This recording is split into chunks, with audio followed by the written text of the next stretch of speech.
안녕하세요, 찰리프라입니다. 시장 장세가 특히나 시총 하위에 있는 코인들 말고 시총 상위에 있는 코인들, 비트코인을 비롯해서 그런 코인들을 많이 가지고 있으니까 그런 코인들이 많이 진폭이 없으면 여러분들 관심도가 당연히 떨어질 수밖에 없죠. 근데 우리가 가장 중점적으로 봐야 하는 포커스가 뭐냐면 달러 인덱스예요. 제가 어저께 확인해 보니까 달러 인덱스가 제가 방송 이후에 낮부터 지속적으로 계속 하락을 했어요. 그래서 오늘 새벽까지 하락을 한 게 여기 나와 있는 퍼센테이지거든요. 그래서 90.69예요. 91 밑으로 깨졌어요. 지금 현재 상황이. 그래서 원달러 환율이 어떻게 되는지 여러분들이 아마 아실 거고, 달러가 하락을 하면 아마 아시겠지만 자, 여기 보면 위험자산 쪽으로 많이 힘의 이동이 많이 옮겨갔어요. 다우존스, 나스닥, S&P 500 지수는 미온적으로 상승은 했지만 일단은 상승을 하고 있어요. 그래서 여기서 비트코인이 급락을 할 거다라고 이제 보시는 분들도 있겠지만, 전 일단 달러 인덱스가 달러의 힘이 점진적으로 빠진다면 결국엔 가상자산 시장의 흐름이 거시적으로 되게 많이 크게 진폭을 그릴 거라고 저 이제 생각을 하거든요. 상승 추세로. 근데 제가 예전에 예견했던 게 어떤 그 시점이 아마 있을 거예요. 제가 제 개인적인 예견이 아니라 몇몇 전문가들의 견해, 골드만삭스가 S&P 500 지수를 바라보는 견해, 그 시기적인 거랑 그리고 짐 로저스라는 분이 말씀하신 거랑 여기 달러 인덱스가 떨어지는 거랑 이렇게 가만히 매칭을 시켜보면 공통된 점이 있다라고 제가 말씀드렸잖아요. 그래서 현재는 90.69 정도, 그래서 91에서 마지막 최종적으로 이제 반등하기 전까지 우리가 봐야 될 게 83 정도라고 저 같은 경우 이제 정해놨거든요. 그래서 이 85나 86이나 83 정도 시점이 오면 아무래도 조금 이제 패턴 자체를 좀 변화를 시켜야 되지 않나라고 이제 생각을 합니다. 그래서 거기까지 가려면 아직 한참 멀었죠. 그리고 달러 원 환율이 2년 6개월 만에 1,100원이 깨졌다. 그래서 위험선호. 그래서 미국 경기 부양 논의가 재개소식되면서 달러 약세가 워낙 강세로 전향됐다. 이런 얘기가 나오는데 아직까지 누가 대통령 당선됐다 이거에 관해서 저한테 이제 댓글 달아가지고 말씀하시는 분들이 많은데, 전 제가 생각하는 기준이 뭐냐면 트럼프 대통령이 다시 1월달에 어떻게 돼서 다시 됐든 바이든 행정부가 그냥 킵고잉 하든 어차피 서민들이, 우리 같은 그냥 일반적인 서민들이 사는데 변함은 없어요. 사실 이렇게 말씀드리면 야 말도 안 된다, 트럼프 대통령이 되면 나는 잘 살 거야 라고 생각하시는 분이 있겠지만 절대 그렇지 않아요. 똑같아요. 어차피 삶의 변화는 없다라고 이제 저는 생각을 해요. 그래서 어쨌건 미국 경기 부양 논의가 재개된다. 그래서 이번에 지금서부터 한 9일 정도 후가 될 거예요. 그때 확실히 사인이 들어가면 그게 이제 트리거로 작용하면서 아마도 되게 긍정적인 시그널이 가상자산 시장에도 아마 도드라질 거라고 이제 저는 생각을 하는데, 되게 신기한 걸 제가 한 가지 보여드리려고 해요. 자, 바이든 행정부가 이제 들어서면서 법인세는 21%에서 28%로 인상할 거다. 그리고 소득세는 27%에서 39.6%까지 진폭을 되게 많이 그리면서 상승시킬 거다. 근데 부자 증세가 사실 더 많거든요. 서민들한테 세금을 많이 걷는 것보다. 근데 우리가 눈여겨봐야 되는 게 뭐냐면 여기하고 이것과 이제 증세도 많이 하는데 슈퍼 양적 완화도 같이 동시에 이루어져요. 그러니까 시장의 파이는 키우는데 세금 항목에서 조금 더 비율을 많이 높여서 정부가 가져가겠다는 얘기죠. 사실은 주식시장이나 아니면 집값이 폭락할 거다라고 이제 지금서부터 예측하시는 분들이 있는데, 아마 그게 현실화되는 거는 아마 몇 년 후가 될 거예요. 지금 현재는 그렇게 많이 걱정할 시점이 아니라고 이제 저는 생각을 합니다. 자, 그리고 또한 중요한 게 한국 같은 경우는 주당 40시간을 지켜야 된다 이런 게 있잖아요. 자, 미국 같은 경우는 여기 보시면 최저임금을 최종에는 15달러까지 인상을 할 거다라는 그런 얘기가 있잖아요. 그러면 자영업 시장에서 버틸 수 있는 사람이 과연 몇이나 될까요? 한국도 법 다 지키면서 주당 40시간 근로 시간을 지켜주고 노동자한테, 그리고 시간당 최저임금 10,000원을 넘게 지급을 해주면서 일자리 창출할 수 있는 그런 자영업이 과연 얼마나 될까요? 그래서 제가 그냥 2016년 초반에 모든 사회 활동을 그냥 접어버린 거예요. 그러니까 이렇게 될 거라는 걸 알았다는 의미가 아니라 제가 보니까는 그러니까 안 될 것 같더라고요. 제가 아무리 머리를 짜내고 이렇게 저렇게 해봐야 그냥 차라리 뒤로 빠지는 게 낫다라고 이제 전 판단을 했었어요. 여기 보시면 법인세 인하 전쟁 중인 세계 각국, 미국은 자 35%에서 21%로 줄인다. 2018년 초까지는 이렇게 했어요. 아까 제가 바이든 행정부에서 어떻게 할 거라는 걸 보여드렸죠. 프랑스는 31에서 28%로 2020년에 이렇게 실제로 했고, 영국은 19에서 17%로 약간 내렸어요. 중국은 되게 아이러니한 건 뭐냐면 법인세 인하를 25%에서 20%로 대폭 내려요. 그래서 중국 같은 경우는 증치세라고 해가지고 그것도 마찬가지로 지금 많이 내려놓는 걸로 알고 있거든요. 내수 시장을 키우기 위해서. 그래서 뭐 중국이 뭐 위냐 미국이 위냐 막 이런 걸 말씀들을 많이 하시는데, 어쨌든 트럼프 행정부에서 시간을 벌어줘서 중국이 내수 시장을 키워가는데 일조를 한 건 사실이에요. 트럼프 행정부에서. 왜냐면 미국에서 중국을 치려고 진짜로 마음을 먹었었다면 이미 손을 썼었어야 돼요. 그러니까 트럼프 행정부가 들어서자마자부터도. 근데 이미 늦었다는 거죠. 이미 손을 대려고 해도 중국 정부는 미국을 상대로 해서 무역에서 이득을 취해서 외환보유고를 높여나가는 게 아니라 달러를 지금 버리는 카드로 지금 쓰고 있고, 오히려 유럽 쪽하고 손을 많이 잡아놓고 위에나를 오히려 SDR 통화 바스켓에서 비율이 점점 늘어나고 있는 현재의 추세예요. 이들도 프랑스나 영국도 마찬가지로 미국 달러를 매집해서 외환 보유고를 늘리고 있는 상황이 아니라 지금 버리는 카드로 지금 현재 그렇게 하고 있는 거고, 어쨌든 중국은 현재 내수 시장을 키워나가고 있는 현재 상황이에요. 그래서 2030년까지 미국과 중국이 GDP, GNP가 어떻게 되나 그것도 한번 지켜보세요. 저는 이제 중국이 1위 자리로 올라갈 거라고 제가 미리 예측을 했었죠. 자, 욕을 되게 많이 먹었었어요. 2018년도에 제가 그런 거에 관해서 이제 주장을 했었을 때, 가상자산 시장도 마찬가지로 색깔론을 대입하시는 분들이 되게 많은데, 제가 한 가지 단적인 예를 한번 보여드릴까요? 제가 디지털 커런시 그룹 그레이스켈 자산 운용사에 관해서 되게 말씀을 많이 드리잖아요. 근데 디지털 커런시 그룹의 자회사 중에 보시면 그레이스켈 자산 운용사 말고 파운드리라는 이런 회사가 있어요. 이거는 채굴하고 관련돼 있는 기업이거든요. 그리고 파운드리는 레이어 1이라는 회사하고도 또 관련이 있어요. 레이어 1은 북미에서, 그러니까 웨스턴 시장에서는 가장 큰 채굴 산업에 관해서 관련돼 있는 그런 데요. 그런 기업이에요. 근데 비트메인이 파운더리하고 파트너십 관계예요. 비트메인은 전 세계 채굴기 사업자 중에 가장 근대화된, 가장 이제 어떻게 보면 가장 발달된, 가장 많은 채굴기를 뽑아내는 회사예요. 그래서 파운더리가 됐건 레이어 1이라는 그런 채굴 회사가 됐건 결국엔 비트메인하고 손을 잡아야 돼요. 사람들은 이제 그런 식으로 말씀들을 많이 하시더라고요. 결국 뭐 디지털 커런시 그룹에서 아니면은 미국에서 비트코인을 뭐 매집을 한다? 그래서 결국엔 중국에 있는 걸 다 빼앗는다? 그건 되게 이분법적인 사고가 뭐냐면, 그거를 비트메인이나 중국에서 모를까요? 그거를 모를까요? 왜 비트메인하고 파운더리가 왜 파트너십 관계를 맺었을까요? 어떤 이득에서 그럴까요? 저는 어차피 이게 동일한 세력이라고 생각을 하거든요. 비트메인이 됐건 파운더리가 됐건. 그러니까 달러를 주니까 그것 때문에 비트메인에서 채굴기를 여기다가 공급을 할까요? 그냥 단적으로 발등에 떨어지는 불을 끄기 위해서? 진짜 큰 노림수가 있다면 저 같으면 이 채굴기를 여기다 팔지 않아요. 그러니까 그 이면에 있는 성질을 그냥 여기다가 대입을 시키는 건 전 아니라고 생각을 하거든요. 제가 누누이 말씀드리지만 한 가지 더 단적인 이분법적인 사고를 하면 안 된다고 제가 생각을 하는 게, 바이낸스도 마찬가지예요.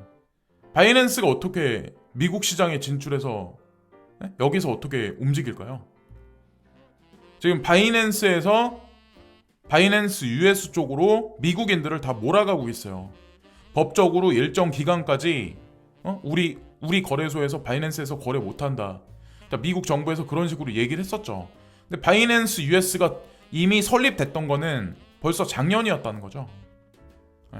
다 이게 짜여진 각본에 의해서 다 퍼즐이 맞춰졌다고 생각하고, 자, 지금서부터 이제 가상자산 시장의 디테일한 거에 관해서 이제 말씀을 드리려고 하는데, 이더리움. 이더리움 왜 안 가지? 나 짜증나는데? 이더리움 2.0이 구현이 됐는데 왜 안 가지? 답답해 하시는 분들이 되게 많을 거예요. 비트코인도 마찬가지라고 제가 말씀드렸죠. 반감기가 딱 됐다고 했었을 때 사람들은 실망한 사람이 되게 많았었어요. 이것도 마찬가지예요.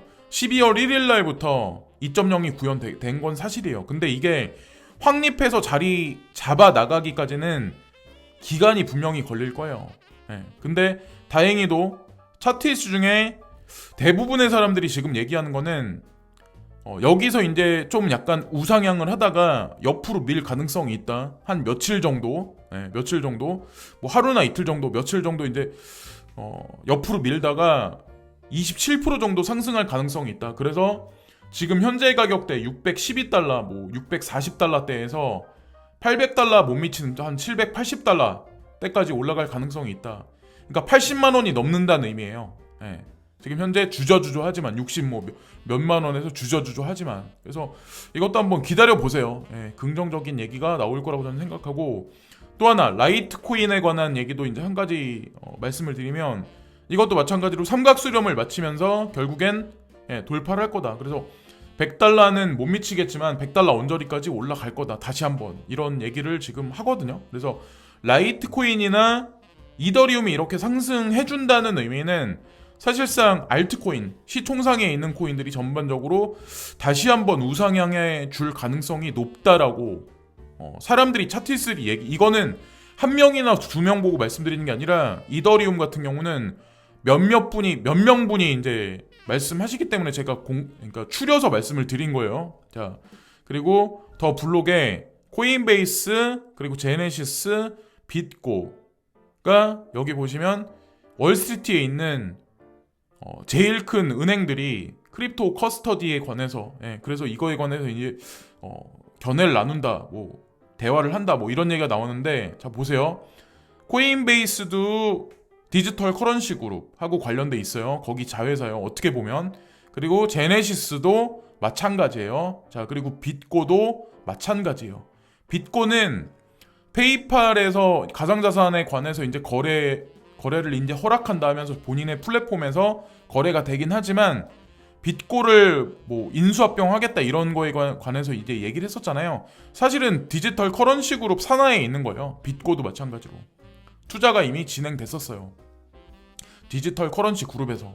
근데 여기서 보면 제일 큰 은행들이 가상자산 커스터디에 관해서 관련한 거를 견해를 나눌 거다. 이들이 견해를 나눌 거다.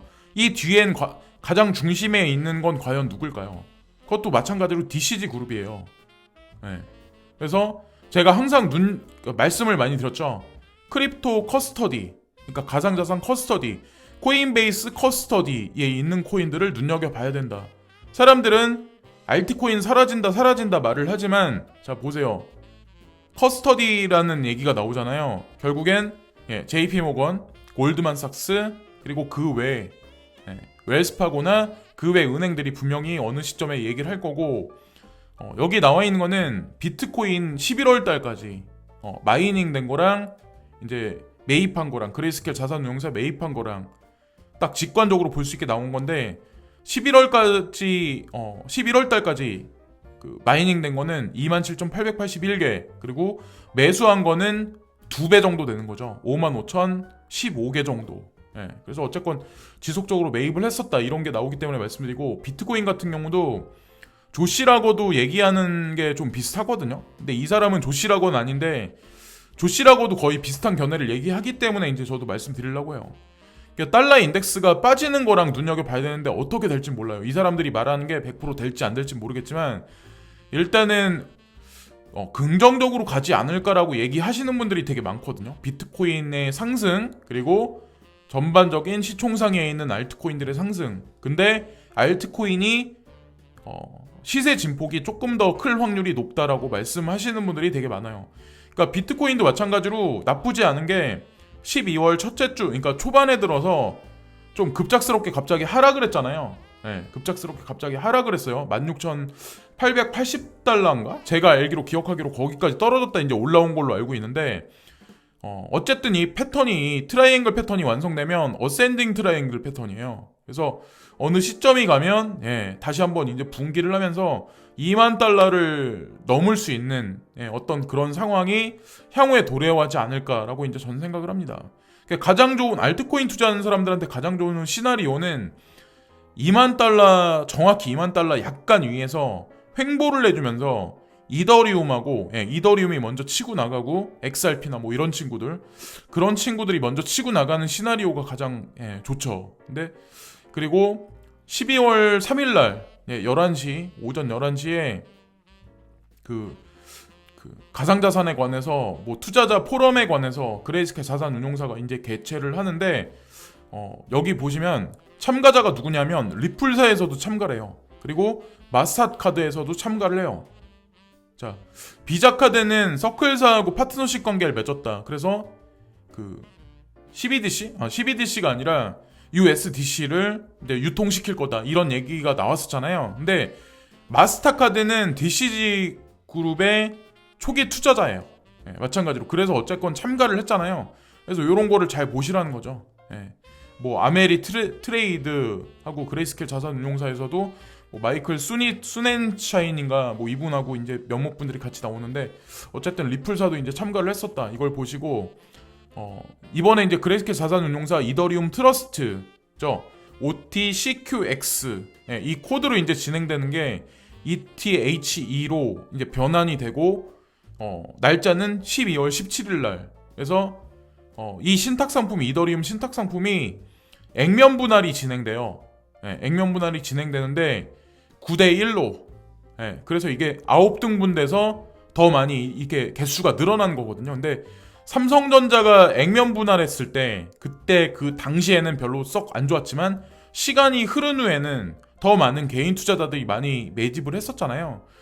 그래서 어떻게 보면 그런 거를 도모하기 위해서 다른 상품들을 먼저 그렇게 이걸 출시하기보다 이더리움부터 먼저 이렇게 하는 게 아닐까라고 이제 전 개인적으로 생각을 합니다. 그래서 삼성전자가 시세 상승했듯이 이더리움 트러스트도 마찬가지로 그런 식으로 작용을 하지 않을까라고 생각하고 비트코인 월스트리트에 도착했고 S&P 다우존스에 2021년부터 암호화 지수 출시한다. 근데 인덱스 지수를 전광판에 올리겠다는 얘기죠. 지금 현재는 제가 알기로 나스닥에는 비트코인하고 이더리움하고 XRP만 인덱스 지수에 올라가 있다고 알고 있는데 여기 보면 다우존스 S&P 500 지수에 여기 올린다는 의미를 여러분들이 잘 보셔야 돼요. 근데 비트코인 외에 550개나 되는 코인이 새로운 지수에 나타날 것입니다. 그러니까 알트코인 550개나 되는 것도 시급을 하겠다는 그런 얘기죠. 사실은. 그래서 주식시장과 가상자산 투자시장과의 경계의 벽을 서서히 이제 허무는 작업을 하고 있는 거라고 이제 저는 생각을 합니다. 2021년 암호화폐 지수를 선보일 거다. 라고 그런 식으로 이제 뭐 S&P 글로벌, CME 그룹하고 같이 이제 합작을 해서 이렇게 할 거고 비트코인과 알트코인은 월스트리트 금융을 강타했다. 미국 블록체인 데이터 제공업체인 루카와 파트너 관계를 맺고 보고된 550개의 암호화폐를 다루는 인덱스를 출시할 것입니다. 알트코인은 사라진다라고 말씀하시는 분들이 몇몇 분들 계셨잖아요. 그래서 제가 끝까지 한번 지켜봐라 라고 지속적으로 말씀을 드렸었잖아요. 플립사이드 크립토에서 등급을 매기는 그런 플랫폼을 만든 것도 다 이유가 있을 거다. 그레이스케일 자산운용사에서도 알트코인을 투자한다. 다 이유가 있을 거다라고 말씀드렸잖아요. 그 결과는 반드시 나와요. 그리고 업비트에서도 보시면 코인 동향이라는 이 항목을 클릭을 하시면 여러분들이 모멘텀 탑5 플랫폼 분산화거래소 이더리움 그룹 뭐 로우볼 탑5 해가지고 여러가지 인덱스를 여러분들이 보실 수 있어요. 결국엔 인덱스를 이렇게 만든다는 의미는 이거를 나중에 상품으로 출시하려고 하는 거예요. 개별적인 코인들 말고도. 그래서 그 데이터를 지금 업비트는 만들어내고 있다라고 보시면 돼요. 자, 한 번 더 말씀드리는데 주식시장과 코인시장은 사실 뭐 투쟁의 관계, 싸움의 관계가 아니라 사실은 알고 보면 없던 경쟁 구도라고 생각을 하지만 그러나 벽은 허물어진다라고 저는 생각을 합니다. 어느 시점까지 2022년, 2023년 어느 시점까지 주식시장과 코인시장은 같이 움직일 확률이 높지만 어느 시점이 가면 디커플링 상태로 전향되면서 주식시장에 있는 많은 자금들이 코인시장으로 저는 많이 들어올 거라고 저는 생각해요. 왜냐면 현물 경제에서 지금 보면 주식시장에서 지속적으로 파이를 계속 늘릴 수가 없어요. 왜냐면 인구는 앞으로 10년 동안 지속적으로 감소를 하면서 인구 감소와 관련되어 있는 현물 경제가 결국엔 축소될 수밖에 없기 때문에 이 파이를 코인 시장에서 가상자산 시장, 버처 스페이스, 페이스북, VR 시장 이것과 관련된 거, 이커머스하고 관련된 거 요런 거에서 키울 수밖에 없다라고 이제 저는 생각을 해요. 그래서 디파이란 어떤 그런 분산화된 금융, 경제 이런 것도 만들어내고 그랬다고 이제 저는 생각을 합니다. 자, 여기 보시면 인덱스가 되게 많아요.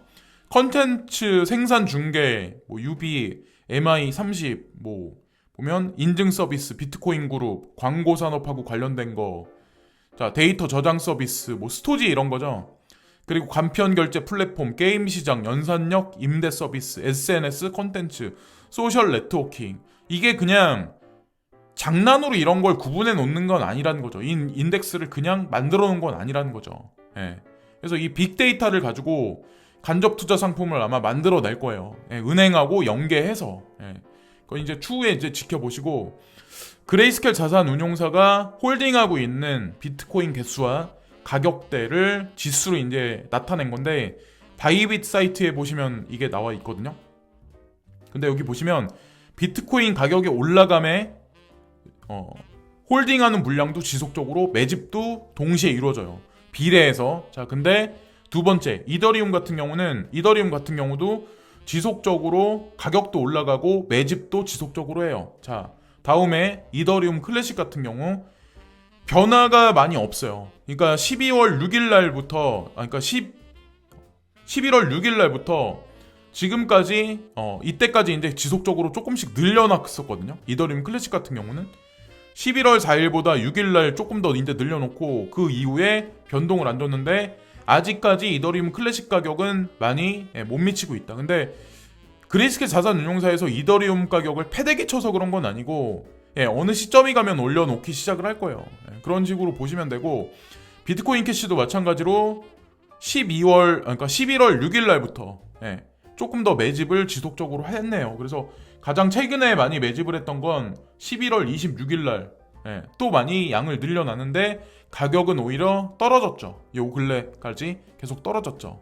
그래서 어쨌건 중장기적으로 보세요. 이들이 어떻게 움직이나를 보시고, 라이트코인은 가격이 똑같이 비례해서 올라가 있어요. 지금 현재 상황이. 자, 홀딩하고 있는 거랑 가격이 동등하게 올라가고 있다. 그리고 여기 보시면 G캐시 같은 경우는 지속적으로 매집은 하고 있는데 가격도 주춤하다.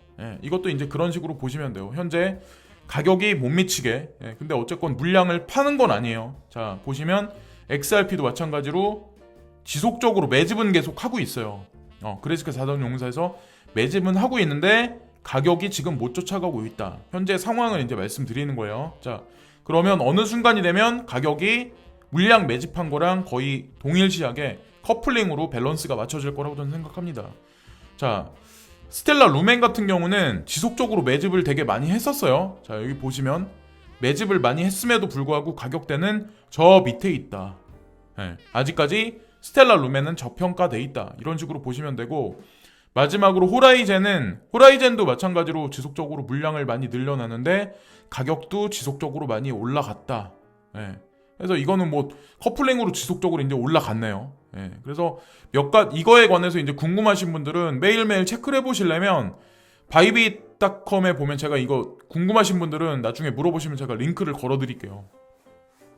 많이 이제 어떻게 보면 유용하게 볼 수 있을 거라고 저는 생각을 하거든요. 그래서 오늘 같은 경우는 전체적인 어떤 가상자산 시장이 조금 더 이제 상승할 확률이 높다라고 견해를 말씀하시는 차트리스트를 몇 분이 계시고, 비트코인하고 알트코인이 상승을 하겠지만 알트코인이 시총상에 있는 코인들 있죠. 이더리움이나 라이트코인이나 그 외 코인들이 좀 퍼센테이지가 조금 높게 올라갈 가능성이 높다. 네, 여기까지만 말씀드릴게요. 그 이후의 거는 뭐 그분들이 이제 말씀하신 게 없어서 제가 뭐라고 말씀 못 드리겠네요. 네, 그래서 알트코인 시장이 열릴지 안 열릴지 모르겠지만 그것에 관해서 주목하고 계시는 분들이 꽤 많거든요. 그래서 조금 더 기다려 보세요. 예, 조금 더 기다려 보시면 결과가 분명히 나올 거니까.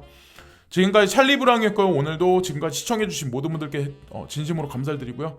예, 구독과 좋아요 마지막으로 부탁드리면서 이번 영상도 마치겠습니다.